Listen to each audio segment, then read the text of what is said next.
Hello students, welcome to EPG Pathshala. I am Dr. Asif Ali Sayed from Department of Business Administration, AMU Aligarh. Today we shall be discussing about the module Understanding Skills, Type of Skills and Skill Upgradation of the paper Skill Development and Social Entrepreneurship.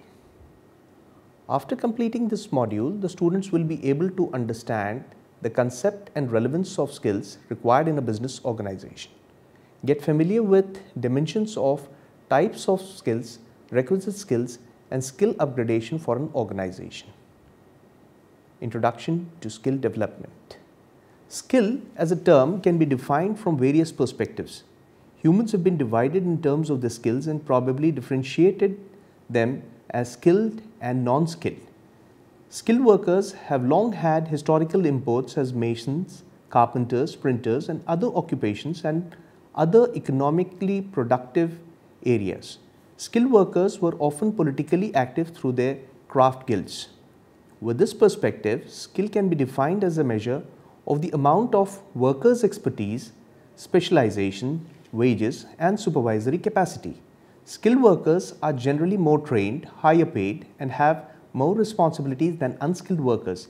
However, the modern approach to skill defines it as the ability to carry out a task with predetermined results, often within a given amount of time, energy or both. Skills can often be divided into domain general and domain specific skills.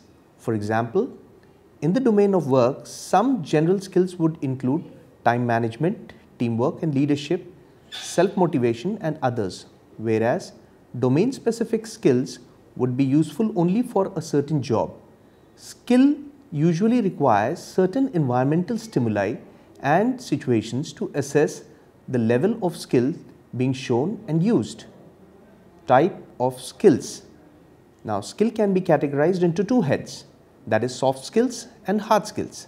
Soft skills are a combination of interpersonal people skills, social skills, communication skills, character traits, attitudes, career attributes and emotional intelligent quotient, among other, that enable people to effectively navigate their environment, work well with others, perform well and achieve their goals with complementing hard skill.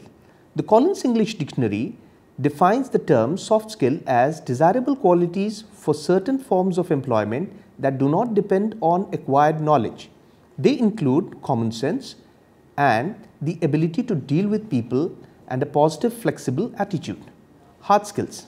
Hard skills are specific teachable attributes. These can be defined and measured such as typing, writing, mathematics, reading and the ability to use software programs. Now, soft skills are intangible and quantifiable, rather unquantifiable skills. It may mainly comprise of four types of skills: people skill, social skill, communication skill and life skills. Coming down to people skills are pattern of behavior and behavior interaction among people. It is an umbrella term for skills under three related set of abilities: personal effectiveness, interaction skill and intercession skill. This is an area of exploration about how a person behaves and how they are perceived irrespective of their thinking and feeling. It is further elaborated as dynamics between personal, ecological, cognitive, affective, physical and having spiritual dimension, and its function with other people's personality styles in numerous environments. Example of these environments could be life events, institution and life changes, etc. Now, the British Dictionary also defines it as the ability to communicate effectively with people in a friendly way, especially in business, or personal effectiveness skill. In business, it is a connection among people in a humane level to achieve productivity. Coming down to social skills. A social skill is any skill facilitating interaction and communication with others. Social rules and relations are created, communicated and changed in verbal and non-verbal ways. The process of learning these skills is called as socialization. For socialization, interpersonal skills are essential to relate to one another. Interpersonal skills are basically the skills that a person uses to act and interact with others, which are related to dominance versus submission, love versus hate, affiliation versus aggression, control versus autonomy categories. Now, positive interpersonal skills include persuasion, active listening, delegation and stewardship among others. Social psychology is the academic discipline that does research related to social skills. The discipline studies how skills are learned by an individual through changes in attitude, thinking and behavior. Next, we have communication skill. Communication skill or communication may refer to rhetorics, the facility of a speaker or writer to inform, persuade or motivate particular audiences.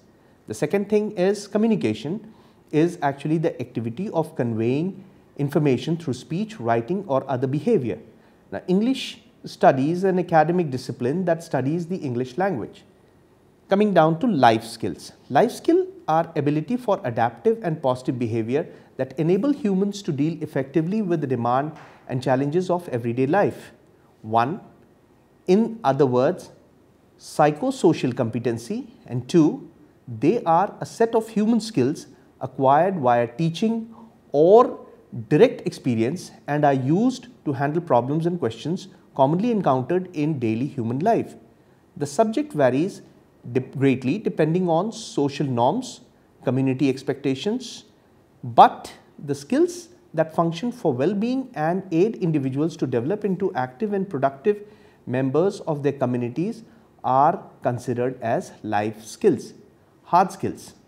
We have discussed soft skills. Now, coming down to hard skills, which are any skills related to specific task or situation. These skills are easily quantifiable, unlike soft skills which are related to one's personality. As a part of skill development, a major focus of the government and enterprise has been the development of hard skills. Hard skills are often referred to as job skills. When we talk about skill development in India or that for that matter any part of the world, it is mainly related to the development of job skills. Development of hard skill is advocated and it makes people self-sustained and self-sufficient. The following sections would be dealing with the skills development and they would be throwing more light on the hard skill concept that is relevant for the development of any country. Skills for business, business management skills. A manager's job is varied and complex, so they need certain skills to perform the duties and activities associated with being a manager. Robert Kards concluded that managers need 3 essential skills. They are technical skill, human skill, and conceptual skills. Technical skills are job knowledge and techniques needed to perform specified tasks. These skills tend to be more important for lower level managers because they use these tools and techniques to produce organizational products or services. Human skills involve the ability to work while with other people individually and in groups.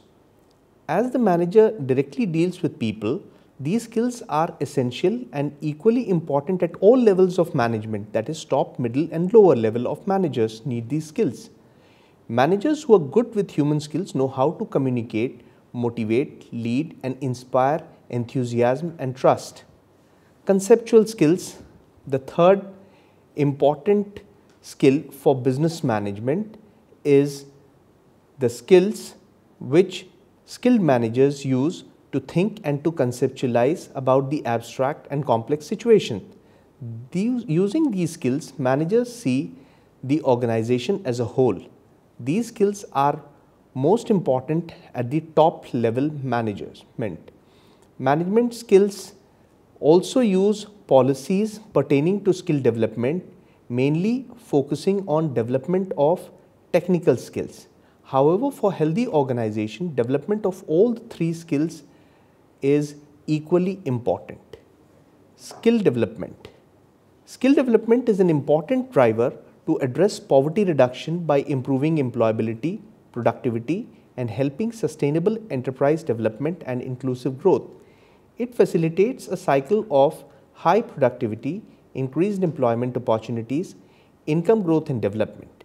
However, this is just one factor among many affecting the productivity whose measurement differs for individuals, enterprise and economy. The increase in productivity could be due to availability of skilled and healthy manpower, technological upgradation and innovation practices, and sound macroeconomic strategies. The manifestation of improved productivity can be in the form of improvement in real gross domestic product towards economy, increased profitability towards enterprises, and higher wages for the interest of workers. Different countries at different levels of development face different challenges. In the context of developing countries like India, the challenges is to meet the skilled manpower requirement of the high growing sector on one hand through better synergy between employers and training provided, increased investment in the training infrastructure, and also to ensure that the informal economy also have skilled manpower wherein the informally trained skills are recognized and certified, and that entrepreneurship training is provided and for moving to a formal sector.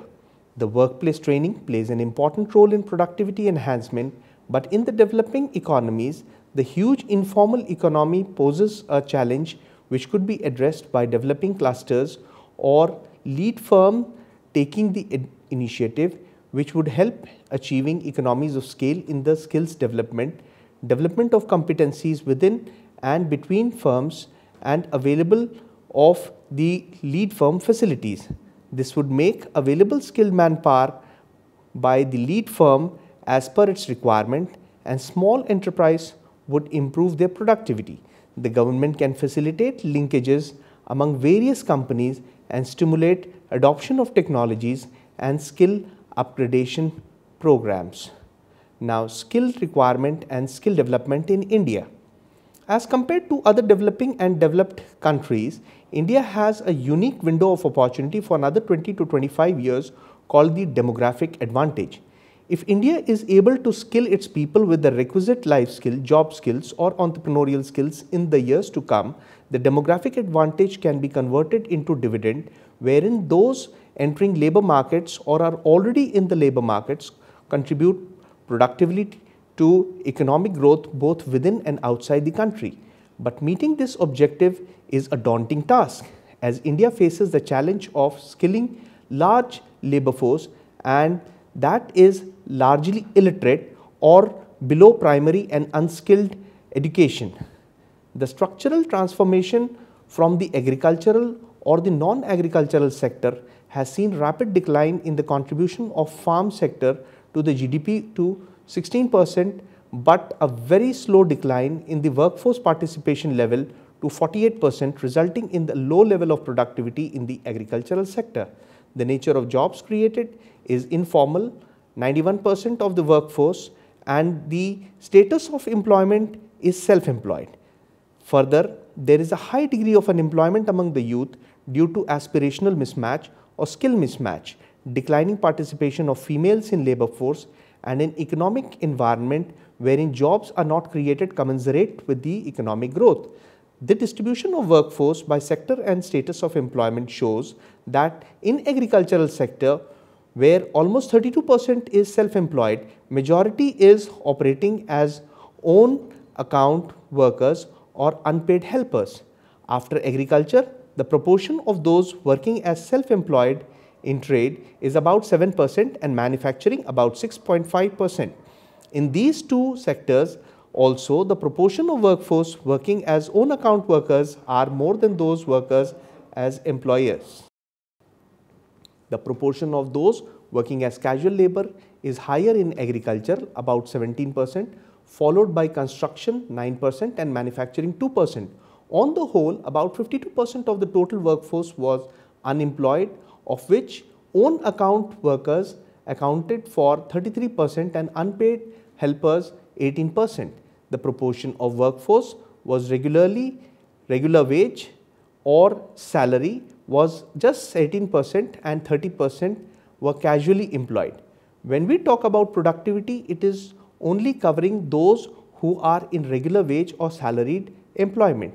The salary employed operating as own account workers are mostly household enterprise assisted by unpaid helpers. In this type of employment, the productivity levels are low, working conditions poor, and wage employment is totally absent.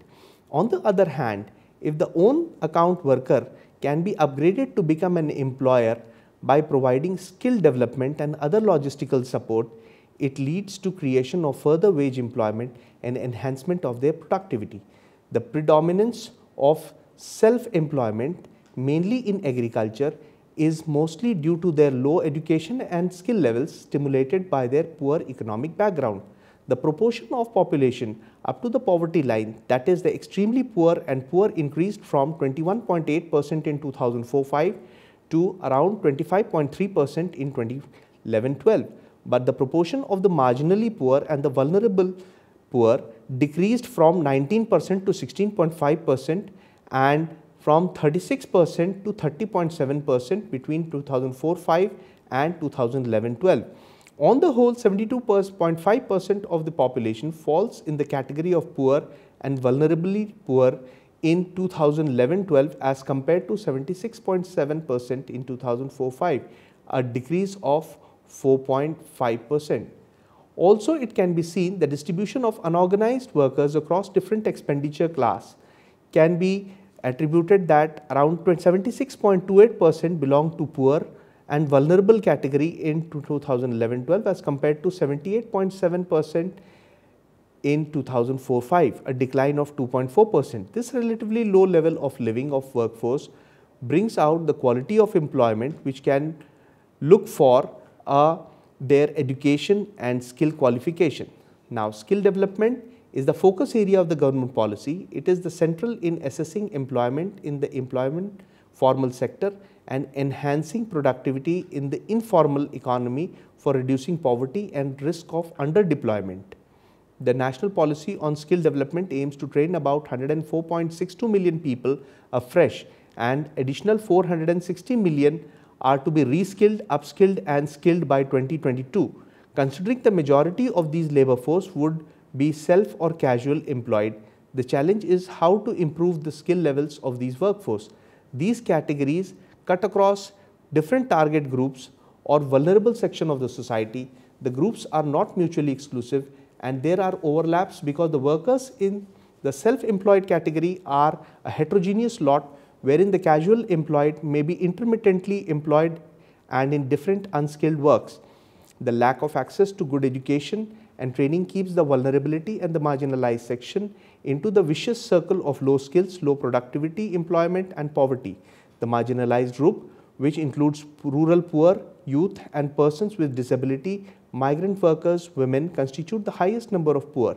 In India, 70% of the labor force reside in rural areas and depend on low productivity agricultural activity, where there is a huge underdeployment leading to low levels of productivity. The high productivity living in poverty among women in India is due to their concentration in low productive work. The skill strategy needed to focus on the strategy of skill development should be aimed at addressing the skill needs of the self-employed as well as the casual unemployed. To quote Economic Survey 2013-14, India can increase its long-term trend growth by unleashing the entrepreneurial spirit of millions across the country by strengthening the economic freedom of the people. In accordance, the National Policy on Skill Development and Entrepreneurship 2015 emphasizes on entrepreneurship development as a pathway for creating more wage employment and in turn growth of economy. The policy has identified following policy strategy for promoting entrepreneurship, which is 1. To educate and equip the policy and potential and early stage entrepreneurs across India. 2. Connect entrepreneurs to peers, mentors and incubators. 3. Support entrepreneurs through entrepreneurship hubs. And 4th, catalyze a structural shift to encourage entrepreneurship. 5th, encourage entrepreneurship among the underrepresented group. 6th, promote entrepreneurship among women. 7th, improve ease of doing business. 8th, improve access to finance. And 9th, foster social entrepreneurship and grassroots innovations. Skill development of the self-employed is essential to make the transition from own account workers to employers or entrepreneurs. The success of the major programs of the current government, which is Make in India, Digital India, Smart City, Namami Gange, Swachh Bharat depends on the success of the Skill India mission in skilling and reskilling 460 million by 2022. The skill development programs to promote entrepreneurship are equally important, namely SETU, the Self-Employment and Talent Utilization Scheme, which is a tech, no financial incubation and facilitation program to support all aspects of startup businesses and other self-employment activities, particularly in technology different areas.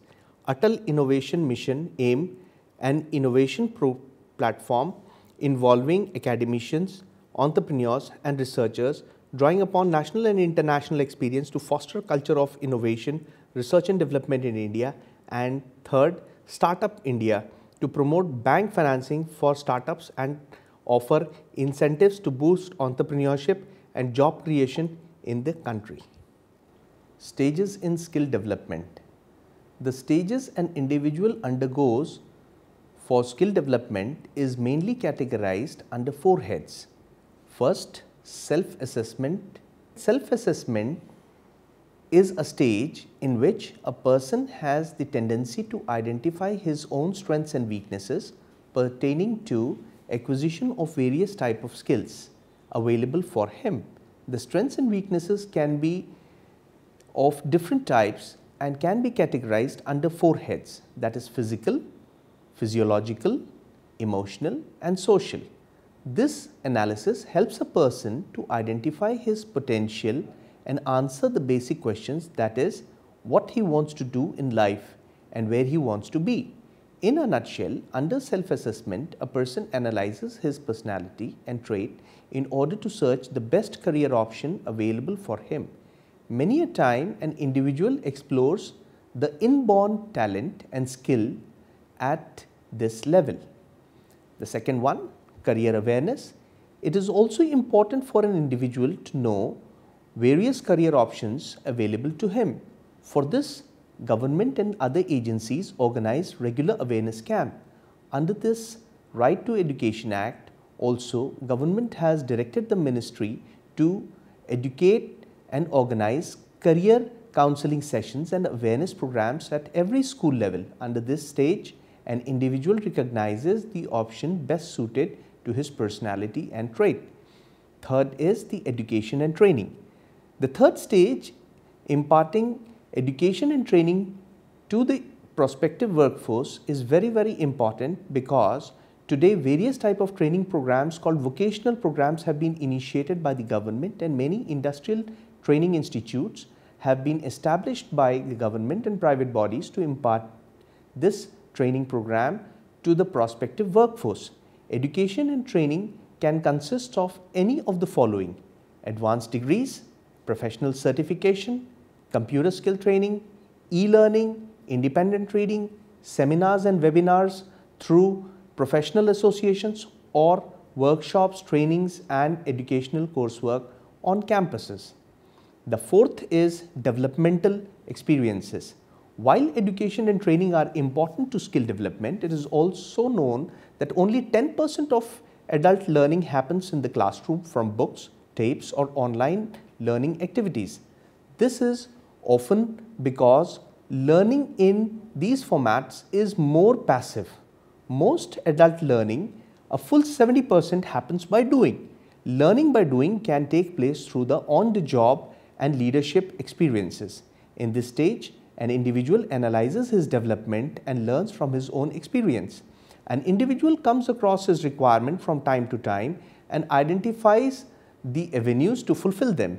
During the entire course of action, an individual explores his developmental needs and tries to receive the training and learning on the same. Finally, let us summarize that skill can be defined as a measure of the amount of a worker's expertise, specialization, wages and supervisory capacity. They can be categorized into 2 heads: soft skills and hard skills. Skills for business are technical skills, human skills and conceptual skills.